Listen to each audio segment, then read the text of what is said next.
ویس کرنی جو ملک یمن کا رہنے والا تھا، اس کو یہ مقام کہ ایک ملک کا پرائم منسٹر اس سے دعا کی ریکویسٹ کر رہا ہے، یہ مقام کیسے ملا؟ میرے نوجوان بھائیوں، وہ ماں کے قدموں میں گرنے سے ملا، وہ ماں کی خدمت کرنے سے ملا، وہ ماں کی تابعداری، اس کی فرما برداری کرنے سے ملا۔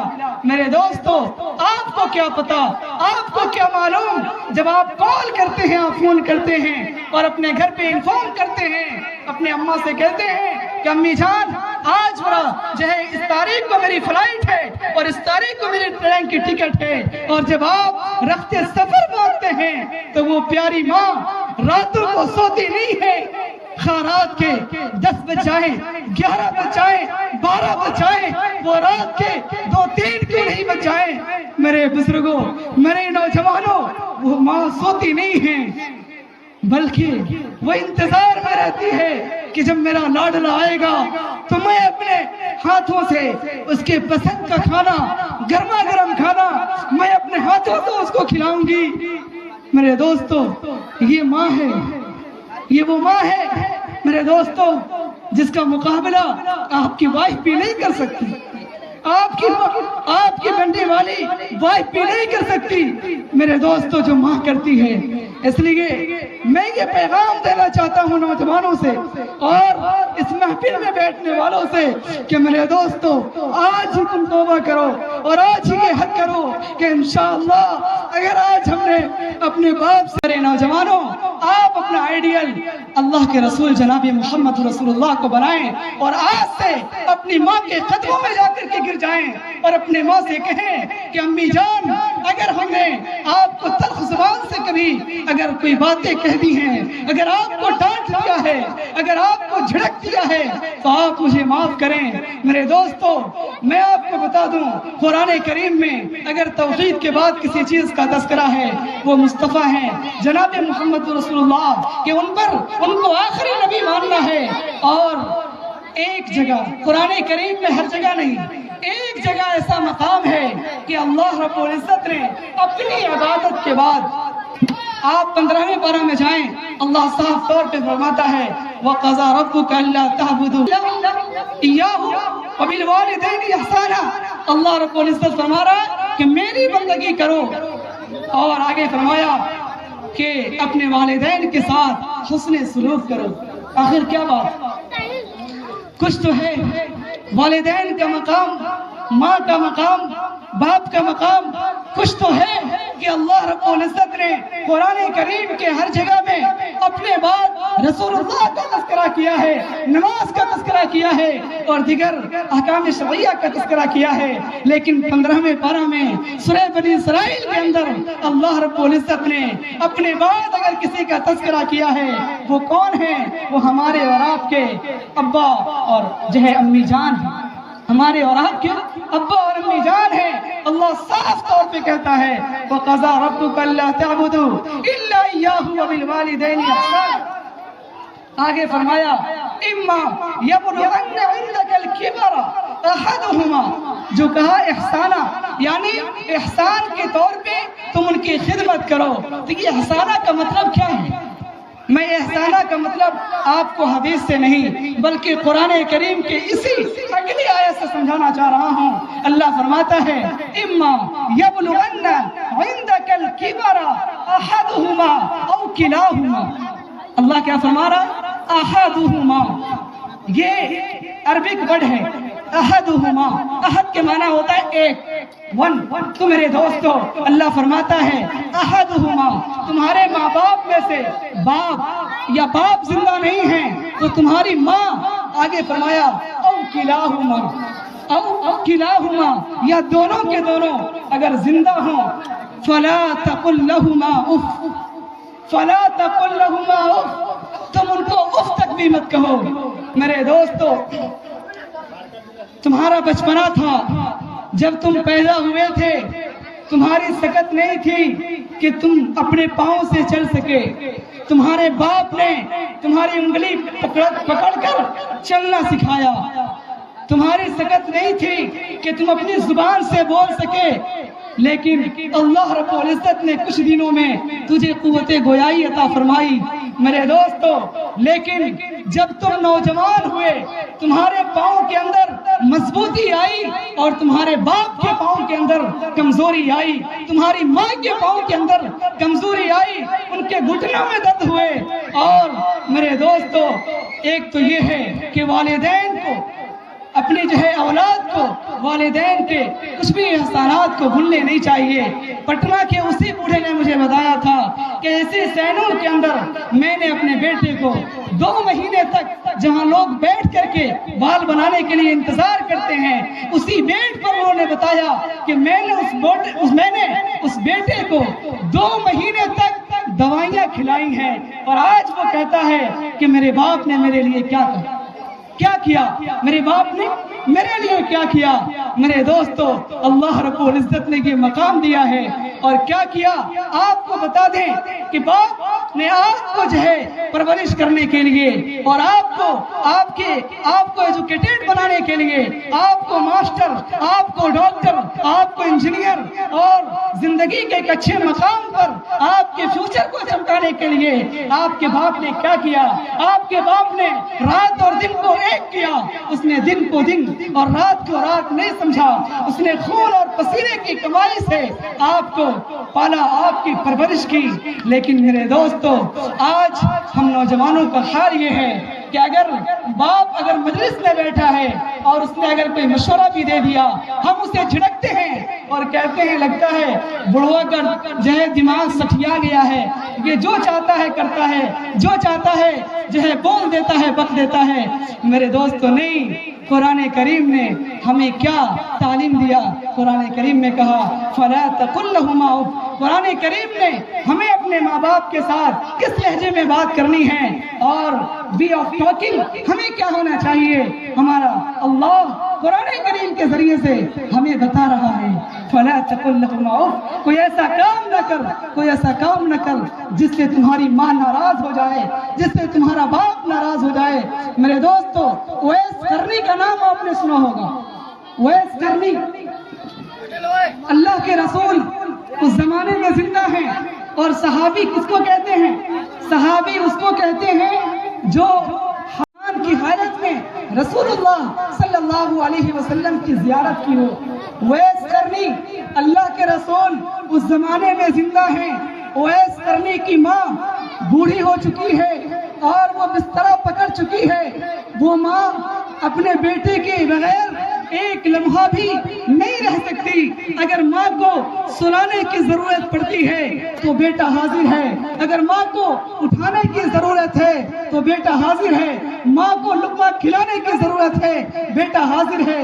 میرے دوستو اویس کرنی ایک بدوی انسان, ایک دیہاتی انسان. ہر آدمی اگر ہم اور آپ بھی اس زمانے میں زندہ ہوتے تو اپنے باپ کو چھوڑ کر, اپنی ماں کو چھوڑ کر اور رسول اللہ صلی اللہ علیہ وسلم کی زیارت کرتے, ان کو دیکھتے, ان کی زیارت کرتے. میرے دوستو لیکن اویس کرنی اپنی ماں کی خدمت کے لیے انہوں نے اللہ کے رسول جناب محمد رسول اللہ صلی اللہ علیہ وسلم سے ملاقات نہیں کی. جب ملاقات نہیں کی تو وہ صحابی نہیں بنے, وہ صحابی نہیں بنے. بتائیں صحابی جس کے بارے میں اللہ کے رسول نے کہا اصحابی کالنجوم بِأَيِّهِمْ اقْتَدَيْتُمْ وَاهْتَدَيْتُمْ کہ صحابی وہ ستارے ہیں, وہ ستارے ہیں کہ جنہیں تم دیکھ کر کے ان کی اقتدا کرو, ان کی پیروی کرو گے تو تم راہیاب ہو جاؤ گے. میرے دوستو اتنے بڑے عہدے کو اور اتنے بڑے مقام اور مرتبے کو اویس کرنی نے ٹھکرایا. کیوں ٹھکرایا میرے نوجوانوں؟ اپنی ماں کی خدمت کے لیے, اپنی ماں کی خدمت کے لیے ٹھکرایا. تو پھر ان کو کیا مقام ملا؟ اویس کرنی کو کیا مقام ملا جب انہوں نے صحابی کے درجے کو ٹھکرایا؟ میں آپ کو بتاتا ہوں ان کو کیا مقام ملا. ان کو مقام یہ ملا کہ امیر المومنین خلیفہ دوم سیدنا حضرت عمر فاروق رضی اللہ تعالیٰ عنہ سے اللہ کے رسول نے فرمایا اے عمر, ملک یمن سے ایک بدوی انسان آئے گا, ایک دیہاتی انسان آئے گا اور تم اس کا نام معلوم کرنا, اس کا نام ویس کرنی ہوگا، اس کا نام ویس کرنی ہوگا۔ جب وہ آ جائے تم ہاتھ اٹھا کر کے اور اس سے کہنا کہ ویس کرنی، اللہ کے رسول نے مجھے یہ میسج دیا تھا کہ جب ملک یمن سے ویس کرنی، جس نے پوری زندگی اپنی ماں کی خدمت کے لیے لگا دیا، اپنی ماں کی جو ہے خدمت کے لیے لگا دیا، جب وہ آ جائے تم ان سے دعا کرانا۔ میرے دوستو، ایک موقع سے ویس کرنی آتے ہیں، اس کے بعد حضرت عمر فاروق نے معلوم کیا کہ بھئی تم میں سے کون ہے ویس، اور آپ نے نشانات بھی بتائے تھے، علامات بھی بتائے تھے کہ جب اس کے جو کپڑوں کے ہٹاؤ گے تو اس کے پشت پہ ایک سفیدی ہوگی اور اس کا نام ویس کرنی ہوگا۔ میرے دوستو، حضرت ویس کرنی جب آئے، اس کے بعد عمر فاروق نے ان کی علامات کو دیکھ کر کے اور ان نشانیوں کو جو ہے پرکھ کر کے اور کہا کہ ویس آپ ذرا دعا فرما دیں، ہم آپ کی دعا پر آمین کہیں گے، ہم آپ کی دعا پر آمین کہیں گے۔ حضرت ویس کرنی لرز گئے، تھر تھرانے لگے، کانپنے لگے اور کہا کہ پرائم منسٹر، اتنے مربع میل اور کئی ملکوں پر حکومت کرنے والے عمر، تمہارے دبدبے سے شیطان بھی، تم جس گلی سے گزرتے ہو اور جس علاقے سے گزرتے ہو، شیطان اس علاقے میں داخل نہیں ہوتا۔ اے عمر، تمہارا مقام یہ ہے، اور اللہ کے رسول نے کہا تھا اگر اللہ تعالیٰ میرے اوپر نبوت کا دروازہ بند نہیں کرتا تو میرے بعد، اللہ کے رسول نے کہا میرے بعد اگر کوئی نبی ہوتا تو وہ عمر فاروق ہوتا۔ اے عمر، تمہاری حکومت اتنے ملکوں پر ہے، تم اتنے مربع میل جو ہے پر حکومت کرتے ہو اور تم خلیفہ ہو، تمہارا ایک مقام ہے، اور تم مجھ ادنا سا ایک دیہاتی انسان سے کہتے ہو کہ اے ویس کرنی، محفل سے کھڑے ہو جاؤ اور تم دعا کراؤ، ہم تمہارے دعا پر آمین کہیں گے۔ میرے دوستو، وہ عمر جس کے بارے میں کہا گیا کہ وہ نبی کے بعد نبی ہوگا، وہ عمر جس گلی سے گزر رہا ہے شیطان اس گلی میں نہیں آتا، وہ کس سے دعا کی ریکویسٹ کر رہا ہے؟ کس سے؟ ایک دیہاتی سے، ایک عام انسان سے۔ تو میں آپ سے سوال کرتا ہوں کہ اس دیہاتی، اس عام انسان کی کوئی حیثیت تھی؟ نہیں تھی، لیکن اس دیہاتی اور اس عام انسان ویس کرنی جو ملک یمن کا رہنے والا تھا، اس کو یہ مقام کہ ایک ملک کا پرائم منسٹر اس سے دعا کی ریکویسٹ کر رہا ہے، یہ مقام کیسے ملا؟ میرے نوجوان بھائیوں، وہ ماں کے قدموں میں گرنے سے ملا، وہ ماں کی خدمت کرنے سے ملا، وہ ماں کی تابعداری، اس کی فرما برداری کرنے سے ملا۔ میرے دوستو، آپ کو کیا پتا، آپ کو کیا معلوم، جب آپ کال کرتے ہیں، آپ فون کرتے ہیں اور اپنے گھر پہ انفارم کرتے ہیں، اپنے اماں سے کہتے ہیں کہ امی جان آج جو ہے اس تاریخ کو میری فلائٹ ہے اور اس تاریخ کو میری ٹرین کی ٹکٹ ہے، اور جب آپ رخت سفر مانگتے ہیں تو وہ پیاری ماں راتوں کو سوتی نہیں ہے، رات کے 10 بج جائیں، 11 بج جائیں، 12 بج جائیں، وہ رات کے 2-3 کیوں نہیں بج جائیں، میرے بزرگوں، میرے نوجوانوں، وہ ماں سوتی نہیں ہے، بلکہ وہ انتظار میں رہتی ہے کہ جب میرا لاڈلا آئے گا تو میں اپنے ہاتھوں سے اس کے پسند کا کھانا، گرما گرم کھانا میں اپنے ہاتھوں سے اس کو کھلاؤں گی۔ میرے دوستو، یہ ماں ہے، یہ وہ ماں ہے میرے دوستو جس کا مقابلہ آپ کی وائف بھی نہیں کر سکتی، آپ کی بننے والی وائف بھی نہیں کر سکتی میرے دوستو، جو ماں کرتی ہے۔ اس لیے میں یہ پیغام دینا چاہتا ہوں نوجوانوں سے اور اس محفل میں بیٹھنے والوں سے کہ میرے دوستو، آج ہی تم توبہ کرو اور آج ہی یہ حد کرو کہ انشاءاللہ اگر آج ہم نے اپنے باپ سے اگر تلخ کمالی کی ہے، اگر اپنے باپ سے ہم نے تلخ زبان میں بات کی ہے، آج ہی ہم اپنے باپ کے پاؤں پکڑیں گے، آج ہی ہم اپنے باپ کے ہاتھ کو پکڑیں گے اور کہیں گے ابا آج جو ہم نے غلطی کی، آج تک جو ہم نے غلطی کی وہ غلطی کی آج سے ہم عہد کیے ہیں۔ آج ہم نے پروگرام میں یہ سنا ہے کہ قرآن کریم میں جو مرتبہ ہے، قرآن کریم کے اندر عبادت کے بعد اگر اللہ تبارک و تعالیٰ جو مقام رکھا ہے وہ ماں باپ کا رکھا ہے۔ مجھے پتہ نہیں تھا، مجھے علم نہیں تھا، آج مجھے پتہ چلا ہے، آج مجھے معلوم چلا ہے کہ ماں باپ کا یہ مقام ہے۔ اس لیے امی جان، اب تک جو ہم نے آپ سے جو نافرمانیاں کی ہیں اور آپ جو ڈانٹتی تھی اور مشورے دیتی تھی تو میں جھڑک کر کے بول دیتا تھا، آپ کچھ باتیں کہتی تھی تو میں اس کو جھڑکتا تھا اور کہتا تھا میں یہ کام نہیں کروں گا۔ میرے نوجوانوں، میرے بزرگوں اور میرے بچوں، آج ہی جاؤ اور اپنے ماں باپ کے قدموں میں جا کر کے ان سے معافی تلافی کرو۔ اور میں آپ کو ایک کسوٹی بتاتا ہوں، ترمذی شریف کی روایت علامہ ترمذی نے حدیث شریف میں کہا کہ اگر کوئی انسان، کوئی آدمی یہ پرکھنا چاہتا ہے، یہ اندازہ لگانا چاہتا ہے دنیا ہی کے اندر کہ ہمارا اللہ ہم سے راضی ہے یا ہم سے ناراض ہے، اگر آپ پرکھنا چاہتے ہیں یا اندازہ لگانا چاہتے ہیں تو یہ کسوٹی ہم نہیں، علامہ ترمذی جو ترمذی شریف کی روایت ہے انہوں نے بیان کیا۔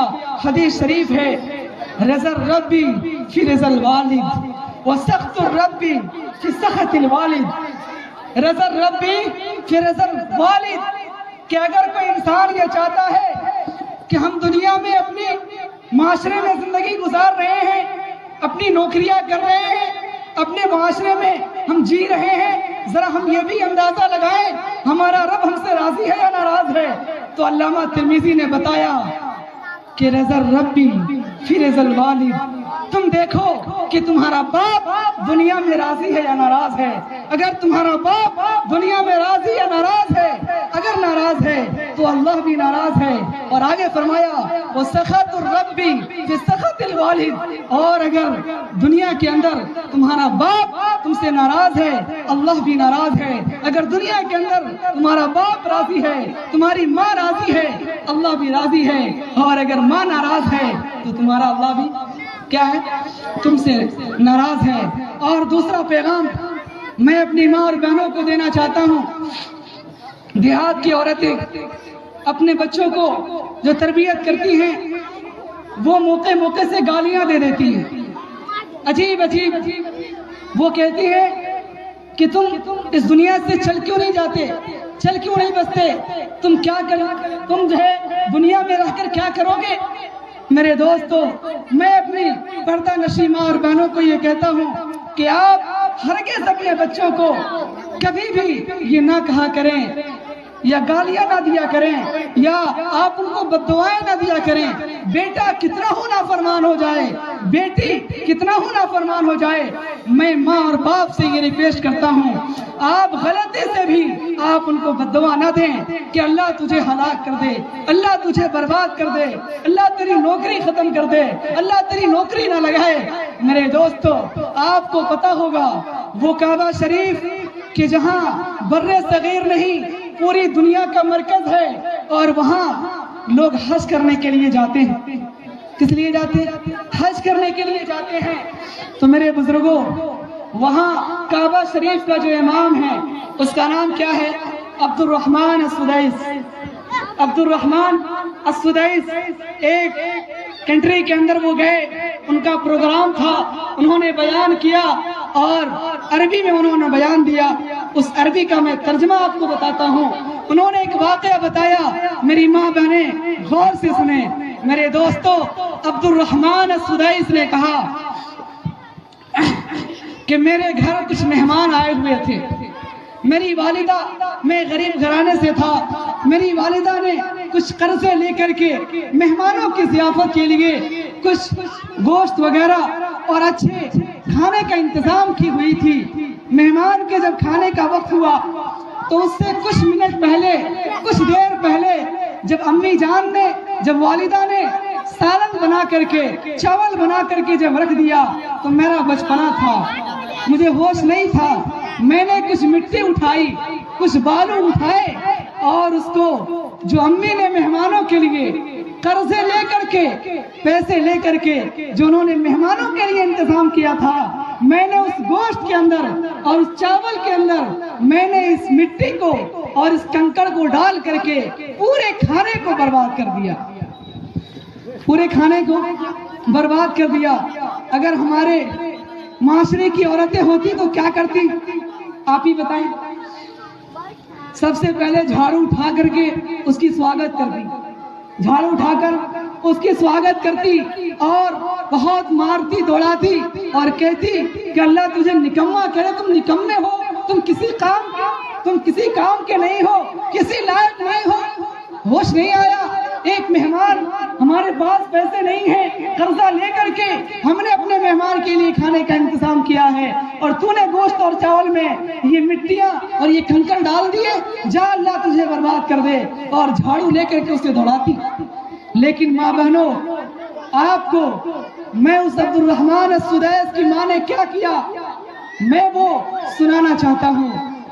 میری پیاری ماں بہنوں، ان کی والدہ، ان کی ماں نے ڈنڈا تو اٹھایا، صحیح کا ڈنڈا اٹھایا، لیکن دوڑاتے سمے ماں نے کہا کہ جا اللہ تجھے کعبہ کا امام بنا دے۔ کیا کہا؟ میری ماں بہنیں غور سے سنیں، کیا کہا؟ عبد الرحمن السدیس جو ابھی کعبہ شریف کے ابھی بھی امام ہیں اور ساری دنیا سے لوگ اس کعبہ شریف پہ حج کے لیے جاتے ہیں، اس کی زیارت کے لیے جاتے ہیں، اور پوری دنیا کی جو امامت کر رہا ہے وہ عبد الرحمن السدیس، اس کی ماں ڈنڈا لیتی ہے اور دوڑا کر کے کہتی ہے جا اللہ تجھے کعبہ شریف کا امام بنا دے۔ میرے دوستو، آج وہ بیٹا، آج وہ بچہ پوری دنیا کا امام بنا ہوا ہے، پوری دنیا کا امام بنا ہوا ہے۔ تو کب قبولیت کی گھڑی ہو؟ اور حدیث شریف میں آیا کہ ماں باپ کی دعا اپنے والدین کے، اپنے بچوں کے حق میں ایسے ہی قبول ہوتی ہے جیسے ایک نبی اپنے امت کے حق میں دعا کرتا ہے۔ ایک نبی اگر اپنے امت کے لیے دعا کرے گا تو جس طریقے سے اس کی دعا قبول ہوتی ہے، اسی طریقے سے ماں باپ کی دعا اپنے بچوں کے حق میں قبول ہوتی ہے۔ اس لیے میں اپنے ماں اور بہنوں سے خاص طور پر ریکویسٹ کروں گا کہ آپ کبھی بھی اپنے بچوں کو اگر غصے کی بھی حالت میں ہوں تو آپ اسے گالی گلوچ نہ کریں، اسے بد دعائیں نہ دیں۔ میرے دوستو، ایک ماں، بوڑھی ماں، اس کا بیٹا نوکری کے لیے نکلتا تھا، اس کی ماں نے بہت مرتبہ کہا کہ تم میرا خیال نہیں کرتے، تم مجھ سے ملاقات نہیں کرتے، اپنے بیوی سے ملتے ہو اور پھر چلے جاتے ہو۔ وہ 4 ویلر سے جایا کرتا تھا۔ ایک مرتبہ اس کی ماں نے کہا کہ یہ حادثے کا شکار کیوں نہیں ہو جاتا؟ غصے میں آ کر کے کیا کہہ دیا ماں نے؟ یہ کہہ دیا کہ یہ حادثے کا شکار کیوں نہیں ہو جاتا؟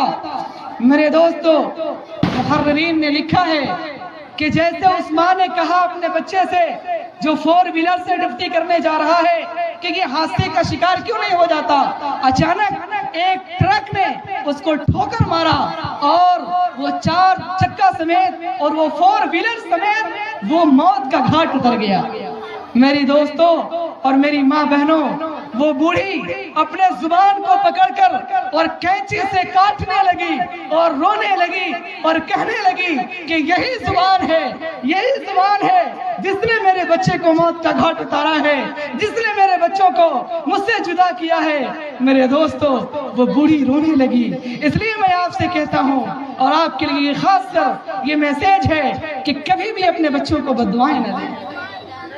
ہمیشہ اگر نافرمانی کر رہا ہے، آپ دعا کریں کہ اللہ تعالیٰ اسے صحیح سمجھ عطا فرما۔ آپ کیا کریں؟ اس کے لیے دعا کریں کہ اللہ تعالیٰ اسے صحیح سمجھ عطا فرما۔ اور اسی طریقے